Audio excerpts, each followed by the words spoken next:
These are those Doubletake mirrors. This did not come with them. This is a clamp for our 7/8 inch bars.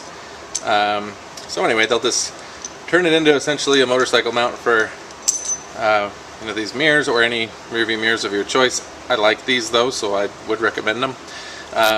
They come with multiple options, so depending on what type of mount you have on your bike, you can use them on multiple bikes, but we're putting them on a Sur Ron because I like seeing what's behind me when they're honking or flashing their lights.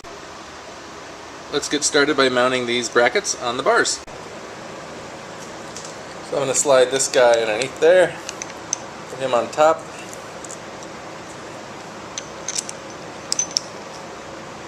Put in the screws.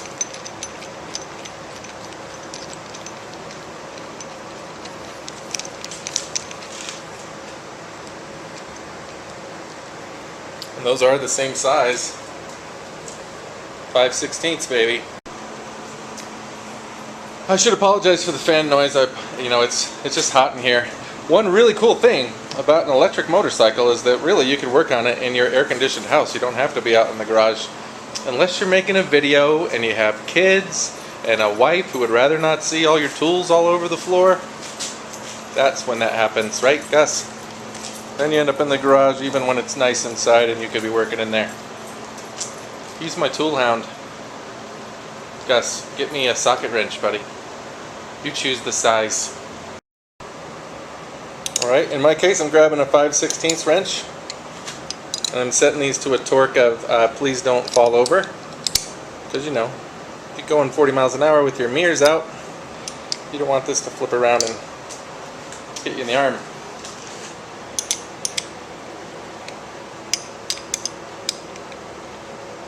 Those are already tight. Alright, time to put some mirrors together. Alright, these don't come with instructions, but they're pretty straightforward. So there's a spring on this side that pinches that ball on the other end, so that's where I'm going to put the mirror. Don't actually tighten that yet, just kind of set your mirrors inside of those balls. Or set your balls inside of those, I don't know. Set your balls in the shaft? I don't know what the right thing to say is here, it's all very inappropriate. But these bolts will go into our mounts that will fit these little ball mounts. So they'll screw together like that on both of them. Might be a good idea to throw some Loctite in here, because again the wind might tend to blow your against your mirror and either loosen this guy up on depending on which side of the bike it's on. So a little Loctite's a good idea. I don't have any on me right now, so I'm not going to put some on, but I'll add it later. But if you have some laying around, I would use the blue stuff. Comes off pretty easy. Next step would be to thread it into the mount we just put on the bike.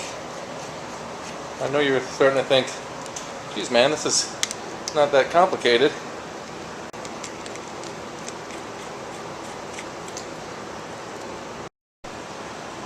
Alright, in my case this is a 5/8 inch wrench, and I'm just going to tighten that into that mount on both sides. And this guy's still a little bit loose, but I'll show you how you tighten that part. Next you'll want to grab your mirror.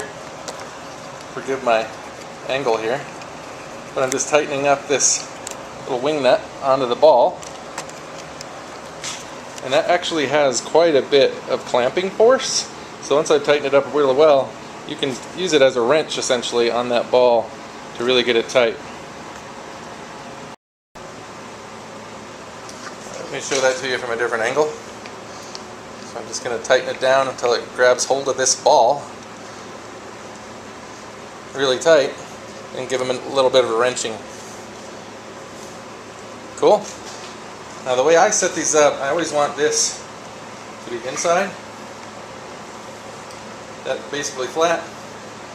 You can adjust them real easily. So when you're riding and you want to get this out of the way, you just loosen that guy up. Both of these ball joints become very flexible. And then when you're ready to tighten it down, then it's locked in. They're really the stuff. Can't say enough good about them. So this is the Race Face Mud Crutch. It works on really any forks that have a bridge. This guy here. And it does a pretty good job of deflecting the mud from your crutch. I don't know what a crutch is, what part of your body that is, but one assumes. First step with the mud crutch is to just Velcro it together to itself in that middle piece. And then twist the bars, of course. You can always rotate your handlebars. Pull your Velcro up over there. Slap that one on top of that one. I think you're starting to get it. I agree, I should have been a rocket scientist. Whoever said that? Is that Gus? Does Gus think I should be sciencing rockets? I'm just kidding. I shouldn't be allowed out of the house, but here we are. Living in the garage. So I think you get the idea about how that will work to keep the mud out of your crutch. So when the tire spins, it tends to fling stuff in this direction. This catches it and keeps it from shooting up into the air in front of you and then hitting you in the crutch. I don't know what that means. A lot of crutch talk here. Well, these are the brake pads that we're going to put on here. They're the Shimano HO3Cs. And then I've got a adapter from Luna. I'm actually probably not going to use that sprocket, and I'll tell you all about why. It's just not good. I ordered another one on the eBay, and I'll tell you all about that. Gus, want to do the recap? Yes, you do. You want to do the recap? Who's a good boy? Who's a good boy? Okay. What do we do so far to the bike, Gus? Man, dog doesn't talk. It's very bizarre. Anyway, we did the Luna seat. We did the longer rear fender. We did the little mud flapper gizmo in there. We did the Doubletake mirrors. We took off the speedometer and put it over here. We also put new bars on to make it a little taller, and we put the mud crutch on there to keep the mud out of your crutch. Alright. If you like this, and you should, and hopefully you found it entertaining, maybe you just like Gus. That's all the reason you need to like and subscribe. Tell a friend. Make a new one. Have a good time. See you, bye.